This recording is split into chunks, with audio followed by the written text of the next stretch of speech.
it naturally stays nourished. So, the dry plant and lotus, he compares to a person with dry intellect, just repeating Aham Brahmasmi, without inner refinement. The pond grown lotus to a seeker whose life is immersed in devotion, selfless action and silence, where realization naturally flowers. Aham Brahmasmi is not a slogan, it is a state of being, accessible only when the ego dissolves, the mind is purified, and the seeker becomes silence itself. Mere verbal repetition without transformation is not realization. It may even inflate the ego further. Next one. Mahaperiyava, while acknowledging the importance of jnana, that is knowledge, in realizing the truth of Mahavakyas, consistently emphasized that bhakti and karma are not just preparatory tools but necessary for foundation for the aspirants' journey towards spiritual realization. That is bhakti and karma. Here is how he stressed their importance. He was clear that the path of jnana is difficult for those whose minds are restless and impure.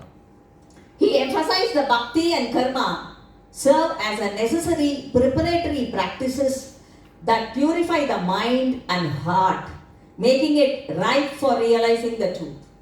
Bhakti and karma purifies the mind and prepares it to observe jnana.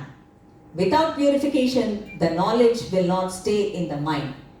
When the ego begins to dissolve, as the devotee sees the divine as the ultimate cause and sustainer of the universe, bhakti brings about humility and self-surrender, which are vital for experiencing the oneness of Brahman. Next. Teaching through silence was one of the most profound aspects of his spiritual guidance. He exemplified the core teachings of Advaita Vedanta, particularly the Mahavakya, Prajnanam Brahma, through his own way of being, which he was deeply rooted in inner stillness and silent contemplation.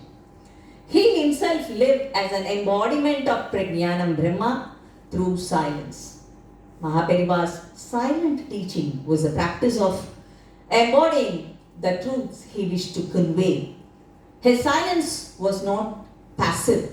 It was an active invitation to the seeker to go beyond the limitations of the intellect and experience the presence of Brahman within. He used silence to emphasize the unity of all existence, where words often create divisions and conceptualization. The importance of silence in spirituality is, for an example, during his daily interactions with the devotees, he did not offer long philosophical lectures, but his mere presence and the silence often spoke volumes. His silence was a living embodiment of Prajnanam Brahma, the awareness of the self beyond all words, beyond all actions. When the mind ceases its chatter and rests in its source, it experiences its true nature, which is Brahman. That is Prajnanam Brahma. Next. Advaita Vedanta and oneness of Brahman. That is, Mahaperiyava's important contribution was his emphasis on compassion and love for all beings, grounded in the realization that every being in a reflection of Brahman. Mahaperiyava pointed to the importance of seeing divinity in every living being. Yesterday, Acharya spoke on this. Mahaperiyava's interpretation of Advaita did not just focus on the philosophical theory of non-duality, but also emphasized its universal application. He deeply emphasized how the realization of the non-duality manifest practical life.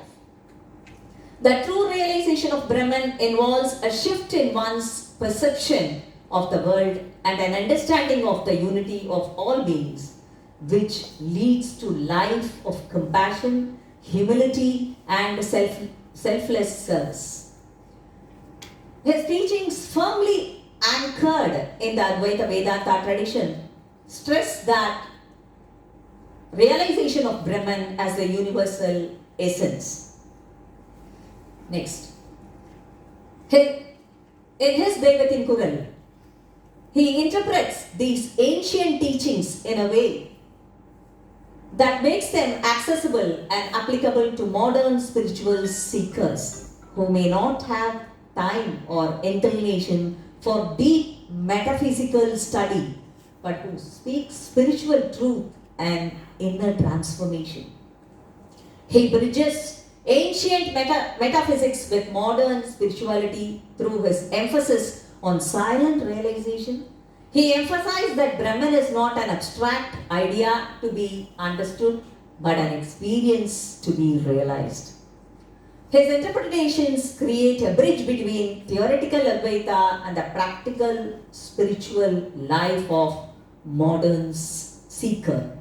He integrates the three paths, karma, bhakti, and jnana, in such a way that modern spiritual can approach the ancient teachings with the tools that are both practical and relevant to their everyday life.